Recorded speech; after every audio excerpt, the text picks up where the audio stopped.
Hello everyone. तो पिछली video में हमने डिस्कस किया था बक्कल कैविटी के बारे में और डिटेल में हमने उसके बारे में समझा था। तो आज हम डिस्कस करेंगे नेक्स्ट जो पार्ट है हमारा ईसोफेगस, जिसको हम जो है वो फूड पाइप भी कहते हैं। छोटी क्लासेस से आप इसको फूड पाइप ही जो है वो कहते हुए आए हैं। फूड पाइप भी इसको हम कहते हैं। बात कर लेते हैं इसकी लेंथ की। तो 22 टू 25 सेंटीमीटर लॉन्ग होती है, नैरो साइज की होती है, मस्कुलर और ट्यूबुलर स्ट्रक्चर होता है। काम क्या होता है इसका? ये बक्कल कैविटी को कनेक्ट करती है स्टमक के साथ। बेसिकली एक ब्रिज का काम करती है, या हम बात कर लें ये फूड को कंडक्ट करके लेकर आती है स्टमक तक, और जिस प्रोसेस से ये लेकर आती है उसको पेरिस्टाल्सिस कहते हैं। तो ये याद रखना है कि जो एलिमेंट्री कैनाल में हमारा जो फूड मूव होता है वो जिस प्रोसेस से होता है उसको कहते हैं पेरिस्टाल्सिस मूवमेंट। ठीक है। और ये अगर हम बात कर लेते हैं फूड पाइप की एनाटॉमी की, तो यहाँ पे डायग्राम बना हुआ है, इसमें आप देख सकते हैं कि जो फूड पाइप है वो डिफरेंट लेयर से मिलकर बनी हुई है। आउटर लेयर की बात कर लेते हैं, उसको हम कहते हैं एडवेंटिया। ये आउटर लेयर होती है और आउटर लेयर हमेशा ही प्रोटेक्टिव इन नेचर होती है। अगर हम इसकी मिडल लेयर्स की बात कर लेते हैं, तो इसके बाद एडवेंटिया के बिल्कुल नीचे प्रेजेंट होती है मस्कुलरिस। नाम से ही क्लियर है कि इसमें डिफरेंट टाइप के मसल्स पाए जाएंगे। तो इसमें दो टाइप के मसल पाए जाते हैं। आउटर साइड पे मिलते हैं smooth longitudinal muscle fibre, smooth होंगे और लॉन्गिट्यूडनल होंगे, ऐसे लंबे लंबे मसल फाइबर्स होंगे। जबकि इनर साइड में भी स्मूथ मसल फाइबर होंगे, लेकिन कैसे होंगे? सर्कुलर होंगे, इस तरीके से। तो इन्हीं मस्कुलरिस की वजह से पेरिस्टाल्सिस की जो मूवमेंट होती है वो इसोफेगस में होती है। मस्कुलरिस के नीचे प्रेजेंट होती है सब म्यूकोजा। इस वाले रीजन में सबसे ज्यादा ब्लड वेसल्स पाए जाते हैं। ठीक है, तो ब्लड कैपिलरीज इस वाले रीजन में ज्यादा मिलती हैं। और सबसे इनर मोस्ट जो लेयर होती है उसको कहते हैं म्यूकोजा। नाम से ही क्लियर है कि इसके पास कुछ ऐसे सेल होंगे जो क्या सिक्रीट करेंगे? म्यूकस सिक्रीट करेंगे। म्यूकस क्या करता है? लुब्रिकेंट की तरह काम करता है और इजी कर देता है फूड को पास होना एलिमेंट्री कैनाल से। अब यहाँ पे लिखा हुआ कि इसके पास गोबलेट सेल होते हैं, तो याद रखना है कि म्यूकस जो सिक्रेटिंग सेल होते हैं उनको गोबलेट सेल्स कहते हैं। और ये लगभग हर जो है वो पार्ट में जो हो मिलेंगे आपको एलिमेंट्री कैनाल में। तो इतना समझ में आ गया आपको इसोफेगस के बारे में कि इसको फूड पाइप भी कहते हैं। लेंथ इसकी 22 टू 25 सेंटीमीटर है। कनेक्ट करती है ये बक्कल कैविटी को स्टमक के साथ, और ये कंडक्ट करती है फूड को स्टमक में किस प्रोसेस से? पेरिस्टाल्सिस वाले प्रोसेस से। अब ये होता क्या है, जैसे आप टूथपेस्ट को पीछे से जो है वो प्रेस करके आगे की तरफ मूव करवाते हैं, बिल्कुल वैसे ही तरीके का मूवमेंट यहाँ पर ये होता है। बात कर लेते हैं नेक्स्ट ऑर्गन की, स्टमक की। तो स्टमक एक थिक मस्कुलर जे शेप का ऑर्गन होता है। कहाँ प्रेजेंट होता है? ये left part, left upper part of abdominal cavity. जो आपकी एब्डोमिनल कैविटी होती है, अब एब्डोमिनल कैविटी क्या होती है? डायफ्राम के ऊपर वाली कैविटी को, खाली जगह को हम कहते हैं थोरेसिक कैविटी, और डायफ्राम के नीचे वाला जो रीजन होता है और उसको हम कहते हैं, उस कैविटी को हम कहते हैं एब्डोमिनल कैविटी। तो उसके लेफ्ट अपर पार्ट में ये प्रेजेंट होता है, या बोलूं कि ये बिल्कुल आपके लेफ्ट लंग के बिल्कुल नीचे प्रेजेंट होता है। जे शेप का होता है। इसके पार्ट्स की बात कर लें तो ये तीन पार्ट्स इसके होते हैं। पहला है कार्डिक पार्ट, दूसरा है हमारे पास फंडस पार्ट, और तीसरा है पायलोरिक पार्ट। पायलोरिक पार्ट जो है वो सबसे नीचे प्रेजेंट होता है। और कार्डिक पार्ट जो है वो, अब नाम इसका कार्डिक क्यों रखा गया है? क्योंकि इसके बिल्कुल पास में ही यहाँ पे हार्ट प्रेजेंट होता है, तो इसीलिए इस रीजन को कार्डिक रीजन कहा जाता है। यही रीजन है जो ईसोफेगस को रिसीव करता है। बात कर लेते हैं कार्डिक पार्ट की। तो ये ईसोफेगस यहाँ आकर जुड़ती है, और जो ईसोफेगस को गार्ड करता है, यहाँ तक लेकर आता है, उसको कहते हैं कार्डिक स्फिंक्टर। स्फिंक्टर एक क्लिप होता है, या इसको गैस्ट्रो गैस्ट्रो ईसोफेजियल स्फिंक्टर भी कहते हैं। गैस्ट्रो वर्ड यूज किया जाता है स्टमक के लिए। तो और ईसोफेगस के जो स्फिंक्टर होते हैं, क्लिप होते हैं, इनका काम क्या होता है कि एक बार जब फूड स्टमक में आ गया तो इसको पीछे नहीं जाने देते हैं।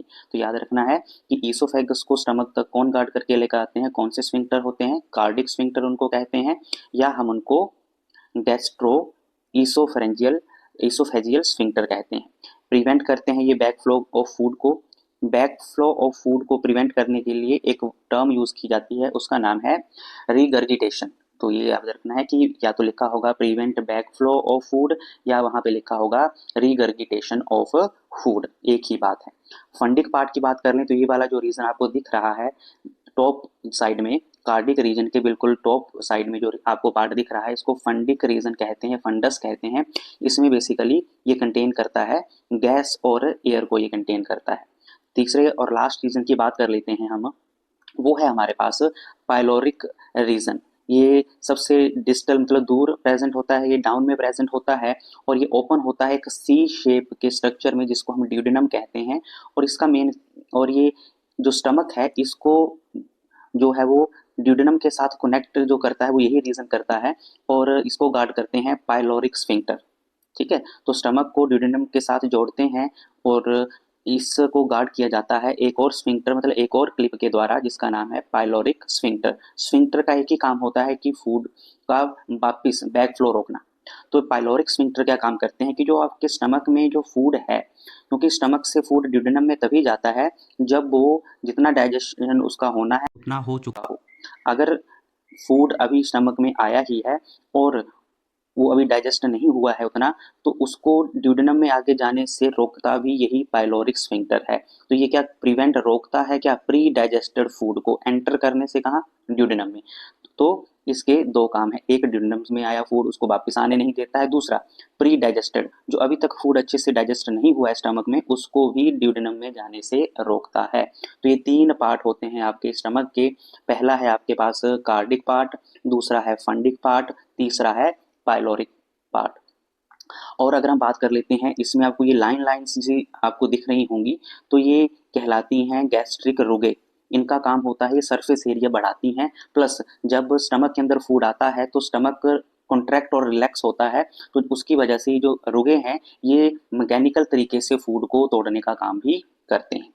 बात कर लेते हैं इसके बाद स्टमक के कुछ और फीचर्स की। तो स्टमक के अंदर फूड जो है वो 4 to 5 आवर्स के लिए रहता है। और मैंने ये बात कर दी थी गैस्ट्रिक रोगे की कि ये आपके नंबर ऑफ लॉन्गिट्यूडनल फोल्ड्स होते हैं, तो ये क्या करते हैं सरफेस एरिया बढ़ा देते हैं डाइजेशन का। अगर हम बात कर लेते हैं स्टमक रूमिनेंट एनिमल्स, ऐसे एनिमल्स जो अपना फूड स्टमक से वापस माउथ में लेकर आते हैं और उसको वापस से च्यू करते हैं, तो ऐसे एनिमल्स को रूमिनेंट एनिमल्स कहा जाता है।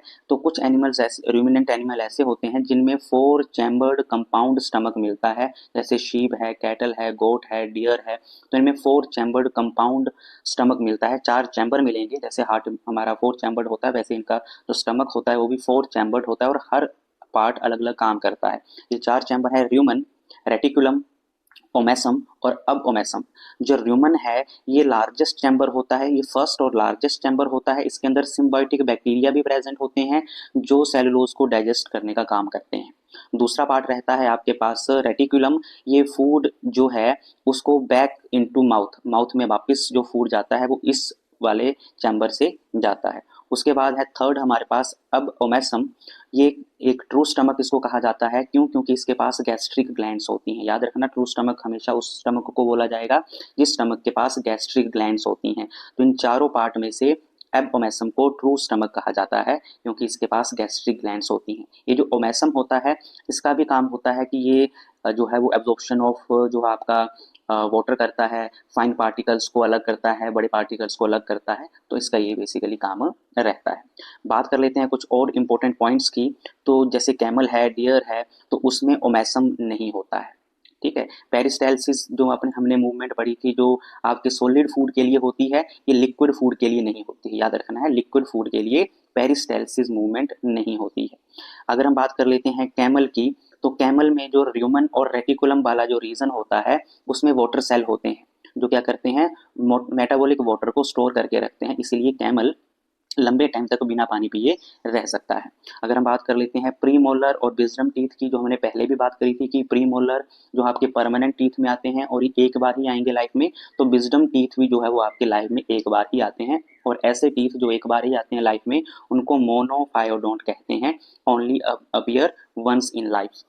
उसके बाद हमने बात करी थी कि हार्डेस्ट मटेरियल जो ह्यूमन बॉडी में होता है उसको एनामल कहते हैं और ये एक्टोडर्मल इन ओरिजिन होता है। ये आपने 4th चैप्टर एनिमल किंगडम में भी पढ़ा होगा। जर्म लेयर्स होती हैं अलग अलग, एक्टोडर्म, मेसोडर्म, एंडोडर्म, तो ये अलग अलग लेयर्स अलग अलग पार्ट्स बनाती हैं बॉडी के। तो जो एनिमल होता है, टीथ होता है, ये एक्टोडर्मल इन ओरिजिन होता है। तो ये कुछ इंपॉर्टेंट पॉइंट्स थे आपके जो अब तक हमने पढ़ लिया। बात कर लेते हैं स्मॉल इंटेस्टाइन की, सबसे ज़्यादा इंपॉर्टेंट है। ये 3 पार्ट्स में डिवाइड होती है हमारे पास। सबसे पहले है ड्यूडेनम, स्टमक जो ओपन होता है ड्यूडेनम में। ड्यूडेनम के बाद आता है हमारे पास जेजुनम और उसके बाद आती है इलियम। तो इसको वन बाय वन हम डिस्कस करते हैं। सबसे पहले अगर हम बात कर लेते हैं ड्यूडेनम की, या हम बात कर लेते हैं स्मॉल इंटेस्टाइन के अपने कैरेक्टर्स की, तो ये लॉन्गेस्ट पार्ट होता है एलिमेंट्री कैनाल का, 6 मीटर जो है वो इसकी लेंथ रहती है। और इसका सबसे पहला पार्ट है वो है ड्यूडेनम। ये वाइडेस्ट और शॉर्टेस्ट पार्ट होता है आपकी स्मॉल इंटेस्टाइन का। ये याद रखना है, क्वेश्चन यहीं से आएंगे 1 मार्क्स में कि वाइडेस्ट और शॉर्टेस्ट पार्ट कौन सा होता है स्मॉल इंटेस्टाइन का, वो है ड्यूडेनम। ये सी शेप का पार्ट होता है, ये हमने पहले भी जो है वो यहाँ पर डिस्कस किया था। ये वाला पार्ट, ये जो सी शेप का होता है, इसको ड्यूडेनम कहते हैं। बात कर लेते हैं इसके फीचर्स की। तो इम्पोर्टेंट क्यों हो जाता है ये, क्योंकि ड्यूडेनम इसलिए इम्पोर्टेंट है क्योंकि ये रिसीव करता है अलग अलग डक्ट्स को। अलग अलग डक्ट्स जो है वो यहाँ से रिसीव ये करता है। अब मैंने कहा था कि फूड को डाइजेस्ट करने के लिए आपके एंजाइम्स जो हैं वो आपके आते हैं, तो स्मॉल इंटेस्टाइन में ड्यूडेनम में 2 डक्ट ओपन होती हैं, एक बाइल लेकर आती हुई बाइल पैनक्रियाटिक डक्ट, और दूसरा है हमारे पास हेपेटो पैनक्रियाटिक डक्ट। बेसिकली जो हेपेटो पैनक्रियाटिक डक्ट है या बाइल पैनक्रियाटिक डक्ट है, ये एक ही नाम है। जो एक डक्ट लीवर से आती है और एक डक्ट पैनक्रियास से आती है। जब दोनों डक्ट आपस में मिलती हैं तो उस वाले रीजन को हेपेटो पैनक्रियाटिक एम्प्यूला कहा जाता है, और इसको एम्प्यूला ऑफ वेटर भी कहा जाता है। ये आगे ओपन होता है जाके ड्यूडेनम में। तो ये एंजाइम लेकर आती हैं और ड्यूडेनम में अलग अलग जो फूड कंपोनेंट्स होते हैं उनको ब्रेक डाउन करने में हेल्प करती हैं। अब ये जो हेपेटो पैनक्रियाटिक डक्ट है, इसको गार्ड कौन करता है, ड्यूडेनम तक लेकर कौन आता है, वो है स्फिंक्टर ऑफ ओडाई। ये याद रखने हैं, ये स्फिंक्टर बहुत इंपॉर्टेंट है। कार्डिक स्फिंक्टर आपने पढ़ा, पाइलोरिक स्फिंक्टर पढ़ा, अब ये स्फिंक्टर ऑफ ओडाई ये ड्यूडेनम में हेपेटो पैनक्रियाटिक डक्ट की ओपनिंग जो है वो करवाता है।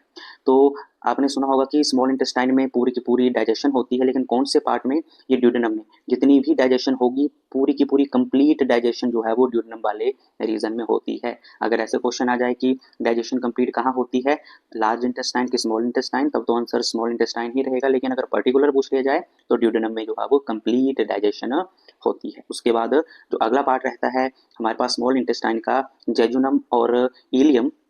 तो जेजुनम की बात कर लेते हैं, तो ये मिडल पार्ट होता है। अबाउट 8 फीट या 2.4 मीटर इसकी जो है वो लेंथ रहती है। इसका जो फीचर्स की बात कर लेते हैं, तो जो आपका जेजुनम है, इसकी जो वॉल होती हैं वो थिकर होती हैं, ज़्यादा वस्कुलर होती हैं, ब्लड सप्लाई बड़ी ज़्यादा होती है। ब्लड सप्लाई जितनी ज़्यादा होगी इसका मतलब है वहाँ पे एब्जॉर्प्शन ऑफ न्यूट्रिएंट्स भी बहुत ज़्यादा होंगे। तो ये भी याद रखना है कि कंप्लीट डाइजेशन भी स्मॉल इंटेस्टाइन में होगी, और मैक्सिमम जो एब्जॉर्प्शन होती है न्यूट्रिएंट्स की वो भी स्मॉल इंटेस्टाइन में होगी। लेकिन पर्टिकुलर पार्ट पूछ लिया जाए कि स्मॉल इंटेस्टाइन में कहाँ, तो जेजुनम में मैक्सिमम एब्जॉर्प्शन ऑफ न्यूट्रिएंट्स होता है। इसके अंदर जो विलाई प्रेजेंट होते हैं वो थिक होते हैं और टंग लाइक होते हैं, इसलिए मैक्सिमम वो एब्जॉर्प्शन कर पाते हैं। इलियम की बात कर लें तो ये लॉन्गेस्ट पार्ट होता है स्मॉल इंटेस्टाइन का। अबाउट 12 फीट इसकी लेंथ रहती है, मीटर्स में बात करें तो 3.6 मीटर। और ये थिन वॉल्ड होते हैं, पतली दीवारें होती हैं इसकी, लेस वस्कुलर होते हैं।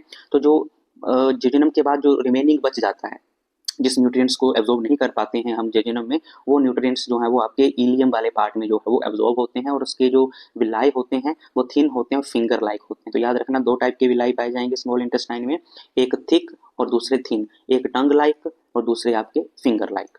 ठीक है, कुछ और इंपॉर्टेंट पॉइंट्स की अगर हम बात कर लेते हैं, तो जो आपका जेजुनम होता है उसमें पेलिकल सर्कुलरिस होते हैं। अब ये पेलिकल सर्कुलरिस क्या होते हैं, इनफोल्डिंग होती है, ये परमानेंट फोल्ड होते हैं ये म्यूकोजा मेम्ब्रेन के। तो म्यूकोजा जैसे आपने गैस्ट्रिक रुगे पीछे देखा था जो सरफेस एरिया बढ़ा देता है, बेसिकली जेजुनम में ये पेलिकल जो पेलिके सर्कुलरिस हैं ये इनफोल्डिंग कर देते हैं, बहुत सारे फोल्ड बना लेते हैं ताकि सरफेस एरिया बढ़ाया जा सके डाइजेशन के लिए और एब्जॉर्प्शन के लिए। ये जो पेलिके सर्कुलरिस है ये इलियम में लेस डेवलप्ड होते हैं, क्योंकि मैक्सिमम जो एब्जॉर्प्शन होती है वो जेजुनम वाले रीजन में हो जाती है। इलियम इंपॉर्टेंट इसलिए हो जाता है क्योंकि उसके पास पेयर पैचेस प्रेजेंट होते हैं। पेयर पैचेस क्या होते हैं, ये आपके लिम्फॉइड के मास होते हैं जो आपके सब म्यूकोजा में पाए जाते हैं। ठीक है, हमने ईसोफेगस की डिफरेंट लेयर्स पढ़ी तो उसमें सब म्यूकोजा पढ़ा था, तो ये सब म्यूकोजा वाली जो लेयर्स होती हैं पूरी एलिमेंट्री कैनाल में होती हैं। तो ये पेयर पैचेस में जो लिम्फॉइड मास होते हैं इसमें क्या होता है, बी लिम्फोसाइट की प्रोडक्शन होती है जो हमें इम्यूनिटी प्रोवाइड करती है। ठीक है, इनको हम एबिडोमिनल टॉन्सिल भी कहते हैं। पेयर पैचेस का दूसरा नाम क्या है, एबिडोमिनल टॉन्सिल्स। तो ये कहाँ पाए जाते हैं, स्मॉल इंटेस्टाइन में। स्मॉल इंटेस्टाइन में कहाँ मिलेंगे ये मिलेंगे आपको इलियम वाले रीजन में। ठीक है, और ये इम्यून बैरियर होते हैं, बैक्टीरिया को किल करते हैं, अदर पैथोजेंस को भी ये किल करते हैं। इलियम की बात कर लेते हैं, ये आपका ओपन होता है लार्ज इंटेस्टाइन के फर्स्ट पार्ट में, सीकम में।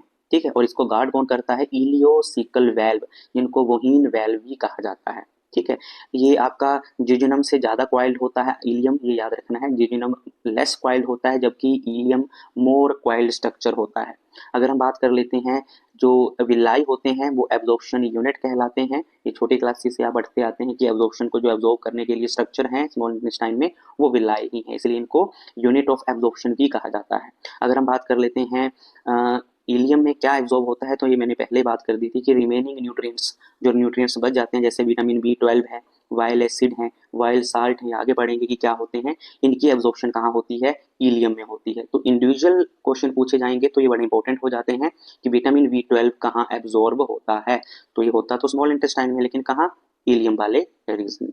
ठीक है, उसके बाद अगर हम बात कर लेते हैं नेक्स्ट लार्ज इंटेस्टाइन की, तो ये जो लास्ट पार्ट रहता है एलिमेंट्री कैनाल का, लास्ट ऑर्गन है, तो बात कर लेते हैं इसकी लेंथ की, तो ये 1.5 मीटर रहती है, शॉर्टर होती है ये, पर ये वाइडर होती है स्मॉल इंटेस्टाइन से। स्मॉल इंटेस्टाइन का नाम स्मॉल है लेकिन ये लेंथ में लंबी है, लेकिन अगर विड्थ की बात कर लें तो विड्थ में लार्ज इंटेस्टाइन वाइडर होती है स्मॉल इंटेस्टाइन से। इसके डिफरेंट पार्ट्स की बात कर लेते हैं, तो सबसे पहला सीकम, ये वो वाला पार्ट है जहाँ पे स्मॉल इंटेस्टाइन एंड होती है, या बात कर लो कि स्मॉल इंटेस्टाइन जो है ज्वाइन होती है लार्ज इंटेस्टाइन में। तो ये स्मॉल होती है, पाउच लाइक एंड होता है इसका, ये अगर आप ध्यान से देखेंगे तो ये स्मॉल इंटेस्टाइन है, और ये लार्ज इंटेस्टाइन जहाँ पे ये मिल रही है फर्स्ट पार्ट है उसका नाम है सीकम, पाउच लाइक स्ट्रक्चर्स होता है, और इसको हम कहते हैं बर्मी फॉर्म अपेंडिक्स, ये वाला। ठीक है, तो ये सीकम और जो बर्मी फॉर्म अपेंडिक्स है ये ह्यूमन के अंदर वेस्टिजियल इन फंक्शंस होते हैं।